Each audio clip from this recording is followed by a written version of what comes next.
Hey guys, J77 here doing a flashback review of The Last Emperor.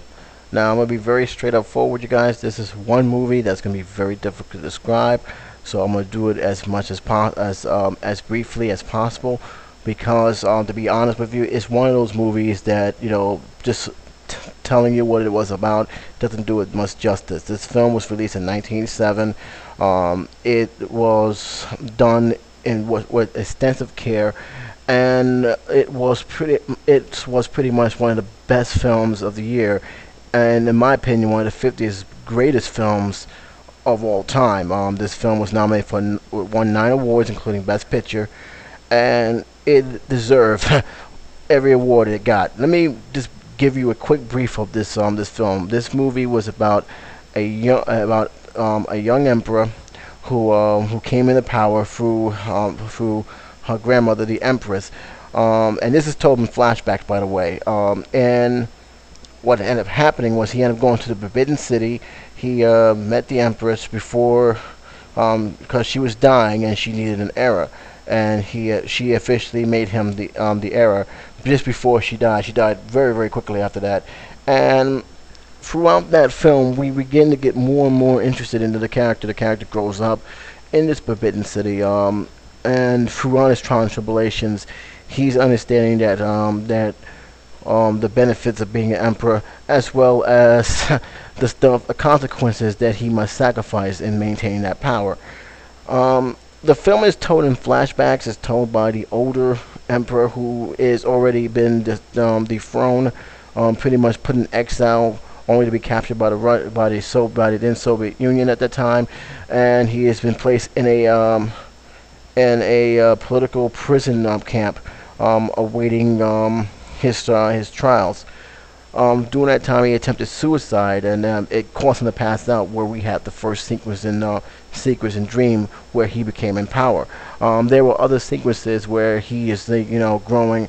As he's grown old, he's learning some things about himself, about his brother, about what makes him the ruler and what doesn't make him the ruler. And the film shows this in very respectable, very careful details, and making sure that nothing is not left out. And that was a very important key to this film. Nothing was left out. You paid attention to this film, and you really got interested in this movie. Let me also make this very clear.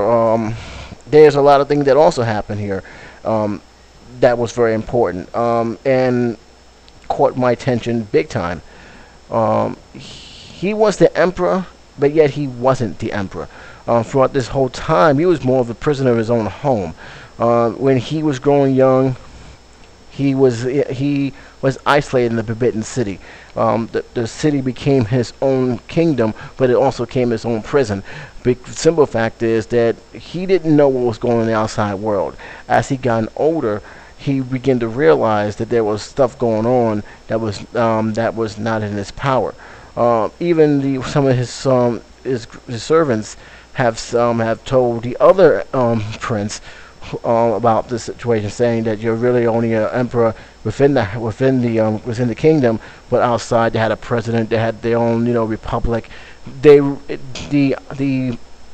era of having kings in China were pretty much dead, and the emperor himself was nothing more than a figurehead. That was it. He was only a figurehead, and he was pretty much basically a king, but like only the king within that barrier.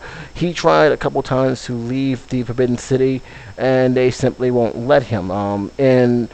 Largely because of the stuff that was going on outside the city. He wanted to leave his city, and he just couldn't. One interesting thing about this film, a very, very good interesting thing about, is Peter O'Toole's character. He was magnificent in this film. He befriended the emperor, in a way that was interesting and also very offensive towards towards the people around him, because the European influence, the Western influence was something they did not want. They denounced a present that he gave the emperor, which was a bike. They didn't even believe in the old fashioned of wearing specs, which he needed or he would go blind. There was a lot of old fashioned rich traditions that was really they wanted to keep within the walls of the Forbidden City, which I find it very interesting and find it very intriguing and very educational, because, like I said, there's very little I knew about the Chinese culture, and I actually wanted to know more about the Chinese culture and see if that was true in terms of what their movie was depicting. The interesting part about O'Toole's character and the Emperor's character, and the only reason why I'm not saying the guy's real name, because I'm have a very hard time pronouncing his name, the Emperor name, and that's a little bit of a mistake on my part. I do apologize, but it's just one of those names I can't get off the tip of my tongue. So don't take that the wrong way. It's not a personal offense. It's just that's how it's just for the better part of this video. I'd rather just call him by the character's name. But O'Toole's character and the Emperor's character was very intriguing, because you can tell that the Emperor was more interested in O'Toole's character, which was actually a teacher who was supposed to teach him math and everything else. Basically educate him, and as well educate him about the Western world. His character was, the more they got to know each other, the more strong their characters have become. It was very, very well done and very, very well written. And I actually was more interested to see how they was going to interact with each other. The scene where he realized that that the days of him being in the Forbidden Kingdom was very strong, only because at first he wanted to escape the Forbidden Kingdom, the Forbidden City, only to have himself depending on it. He didn't know what was else out there. But remind you, that was all he knew. That's all he knows from childhood. So he did not know anything else outside the Forbidden Kingdom. And when he got out there, he realized that life is not always at what it seemed. He was in exile, but he really wanted change. And by the time he wanted change, all he ended up was betrayed and everything else. He was even betrayed by the people inside his kingdom, to the point where he didn't trust anyone. He actually banished them for stealing stuff within the forbidden walls. In the end, the world completely changed. He died off screen, of course. They did mention that, but within that mention, there was one scene that was very, very, very interesting, very touching.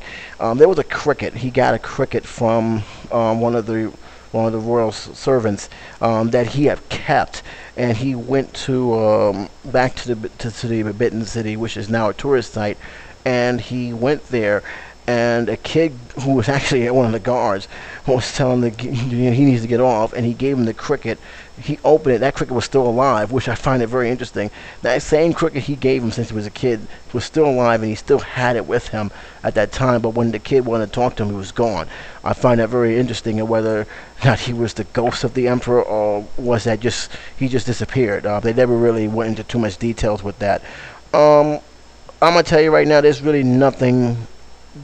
Honestly, there's nothing I can tell you that is bad about this film. This film is what you expect from a classic film. This film had a great story. It had a great actors. The direction was great. The director did a marvelous job. Everything fit perfectly with the time and what they was trying to tell you. Another thing about this was actually shot inside the Forbidden City with permission with the Chinese government. And man, when you see it and how you saw the surroundings, the cinematography,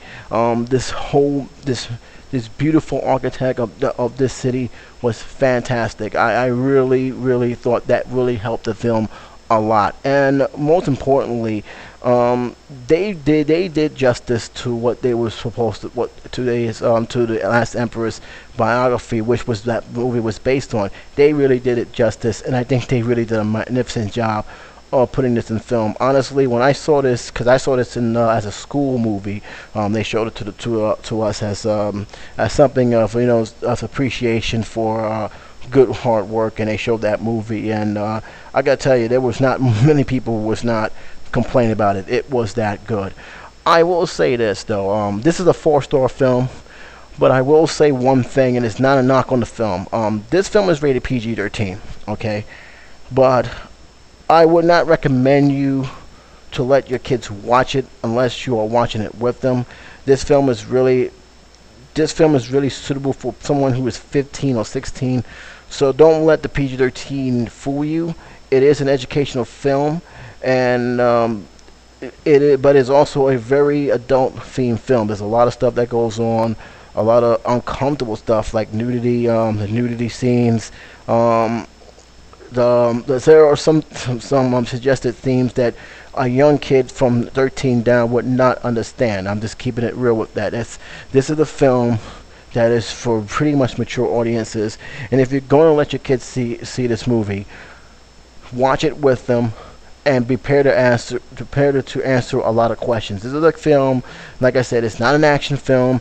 This is not a film that you expect from any, Oriental films, Asian films have you seen in the past where you see them, shooting each other with sword and spear. This is a straight up drama of the rise and fall of the last emperor.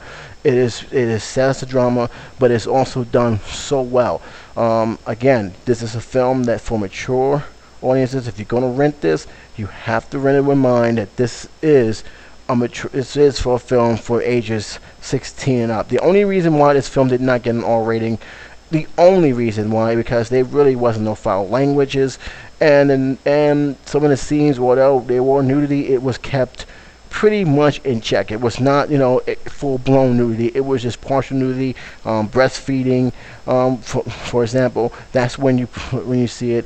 It does show some uncomfortable moments. One of them happens to be the guards smelling the little empress empress feces. Don't ask me why that is there. I don't question it. It was there. I just let it go, and that was it. But on top of that, this film is for pretty much for young adults, ages 16 and up. They will have a better grasp of understanding. A kid who's 13 and under 13, 14, and 15 probably, and going down that line, like underneath the 13 line, they will not have an understanding of this film. But I will say this: this is an educational film. It's not an action film. It should be treated as an educational film. It should be treated as a film that, that if you want the kids to learn a little bit about history and you want them to explore further, I suggest you put this film on, because you will not be disappointed.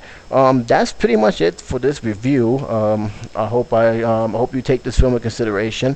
It is definitely worth at least a rental to check it out for yourself. And if you have seen this film before, please comment below. Let me know what you think about this film. Did you like the film? Do you think it's one of the greatest films ever made? Or if you didn't like the film, please let me know what it is that you didn't like about this film. But until then, this is J77 signing off, and you guys have a good week.